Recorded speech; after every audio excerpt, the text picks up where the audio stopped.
काला साया।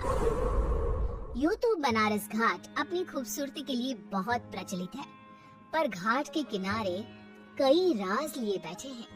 ये कहानी शुरू होती है बनारस के घाट के पास बने ममता निवास से, जहाँ प्रिया लाल जोड़े में ममता के घर उसकी बहू बनकर आती है। आओ आओ बहू, घर को अपने पैरों से पवित्र करो। ममता घर की दहलीज पार कर ही रही होती है कि अचानक एक बहुत गंदी सी बास पूरे घर में फैल जाती है।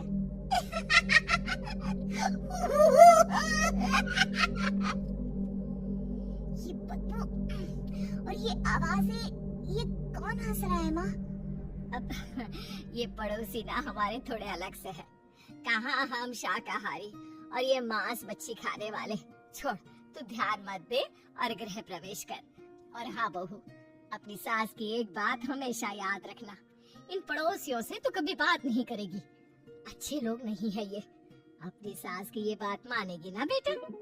हाँ माँ, जो आपकी मर्जी, मैं उनसे बात नहीं करूँगी। अगले दिन प्रिया अपनी पहली रसोई बनाने रसोई घर में जाती है। ये छोटी बात से नाक में जा रही है। एक काम करती हूँ, खिड़की खोल देती हूँ। प्रिया खिड़की खोलने जाती है। इतने जाले, लगता है इस खिड़की को कभी खोला ही नहीं गया। पर ऐसा क्यों? ओह, नॉनवेज की स्मेल आती होगी ना। 2 मिनट के लिए खोल लेती हूँ, फिर बंद कर दूंगी। प्रिया खिड़की खोलती है। खिड़की खोलते ही उसकी नजर सामने वाले घर की खिड़की पर पड़ती है, जहाँ एक लड़की खड़ी होती है। हाथों में मेहंदी, लाल रंग की साड़ी, बिल्कुल सजी धजी, मानो प्रिया की तरह ही वो भी नई नवेली बहू हो। वो प्रिया को देखकर मुस्कुराती है। हे भगवान, माँ ने तो इनसे बात करने को मना किया था। प्रिया फौरन ही खिड़की बंद कर देती है और तवे पर चढ़े रोटी की ओर देखने लगती है, पर वहाँ रोटी ना होकर मछली पड़ी होती है। ये क्या? पहली ही रसोई में इतनी बड़ी गलती! हे भगवान, अब मैं क्या करूँ? प्रिया बहुत डर जाती है और फौरन रसोई की सफाई करने और फिर सभी के लिए खाना बनाने लग जाती है। जब वो सबको खाना परोसती है, सब तो ठीक है, मैं बेकार में चिंता कर रही थी। हे भगवान, ऐसे ही बस अपनी कृपा बनाए रखना। रात के वक्त जब सब सो रहे होते हैं, तब प्रिया को पायल की आवाज सुनाई देती है, जिससे उसकी आंख खुल जाती है। ये पायल की आवाज कहाँ से आ रही है? प्रिया उठकर उस आवाज के पीछे छत की सीढ़ियों तक जाती है। तभी उसे बच्चे के रोने की आवाज आती है। प्रिया छत पर जाती है तो क्या देखती है? वही लाल साड़ी वाली लड़की अपनी गोद में एक नवजात बच्चे को घुमा घुमा कर सुला रही है। तभी प्रिया की नजर उसके पेट पर पड़ती है। ओह गॉड, ये तो प्रेग्नेंट भी है। सुनिए, बच्चा सो नहीं रहा है क्या? मैं कुछ मदद करूं? नहीं, आपके घर वालों को अच्छा नहीं लगेगा, मैं संभाल लूंगी। स्नेहा की गोद से बच्चा हाथ मारकर प्रिया की गोद में आने को छटपटाने लगता है। दोनों घर अगल बगल में बने होने के कारण प्रिया उस बच्चे को गोद में ले लेती है। प्रिया के पास आते ही वो सो जाता है। बच्चे का वो स्पर्श रात भर प्रिया भूल नहीं पाती और अगली सुबह वो छत पर कपड़े सुखा रही होती है। तभी उसे एक औरत इशारा करके बुलाती है। स्नेहा कह रही थी बाबू तुम्हारी गोद में आते ही सो गया। मैं गौरी, स्नेहा की माँ हूँ। बहू, घर आना, बाबू को खिला भी लेना। शाम को जब घर पर कोई नहीं रहता, बच्चे से मिलने के लिए प्रिया छिपकर अपनी पड़ोसन के घर चली जाती है और कुछ देर बच्चे को खिलाकर वापस लौट आती है।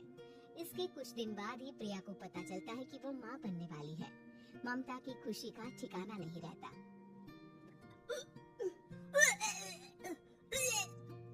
बाजी, पता नहीं क्यों उल्टी आ रही है।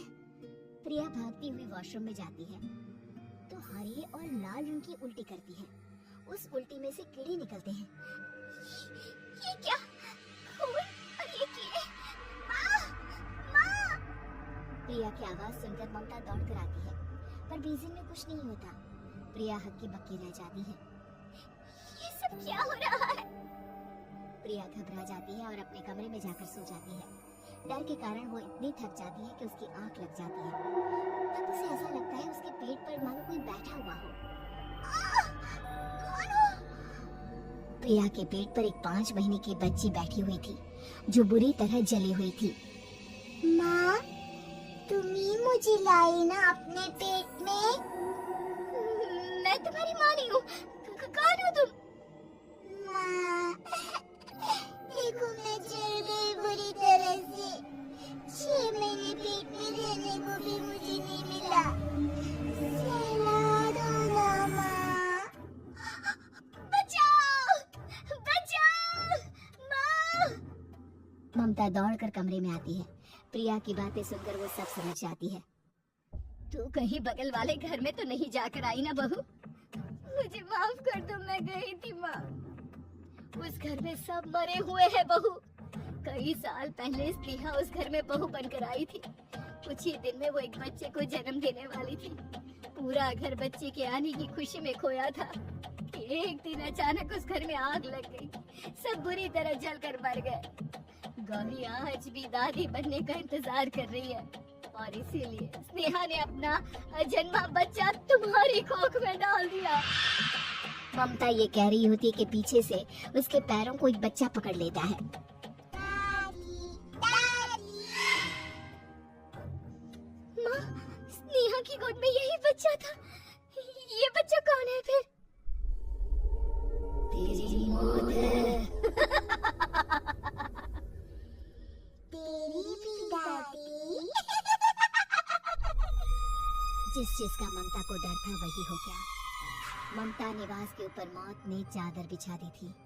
प्रिया का पेट ऐसे बढ़ जाता है मानो 9 महीने का हो। 2 हाथ उसके पेट से बाहर निकलते हैं। बहू, संतोष को फोन कर, किसी पंडित जी को बुला बहू। प्रिया का पति भागता हुआ घर आता है। ये तो होना ही था माँ। तेरा बाप तेरे सामने आ गया तो सह नहीं पा रही है। स्नेहा घर में आग लगी नहीं थी, माँ ने लगाई थी प्रॉपर्टी की लालच में। और वो बच्चा मेरी पहली पत्नी का बच्चा है, मेरा बेटा, जो कि उस आग की चपेट का शिकार हो गया था। मैंने तुमसे ये सब माँ के कहने पर छुपाया था। मुझे माफ कर दो प्रिया। तुम अगर चाहो तो यहाँ से जा सकती हो। मैं तुम्हें किसी भी बंधन में रखना नहीं चाहती। मेरी शादी हुई है आपसे, मैं आपको छोड़ नहीं सकती, पर उससे पहले हमें स्नेहा, उसकी माँ और बच्चे की आत्मा की शांति करवानी होगी। संतोष और ममता गौरी के घर जाते हैं। अंदर सब कुछ जला हुआ होता है। जमीन पर जली हुई लाशें बिखरी हुई थी। ममता रो रो कर अपनी करने की माफी गौरी से मांगती है। प्रिया स्नेहा के घर वालों का अंतिम संस्कार करवा देती है और ममता निवास फिर से आत्माओं के साए से मुक्त हो जाता है।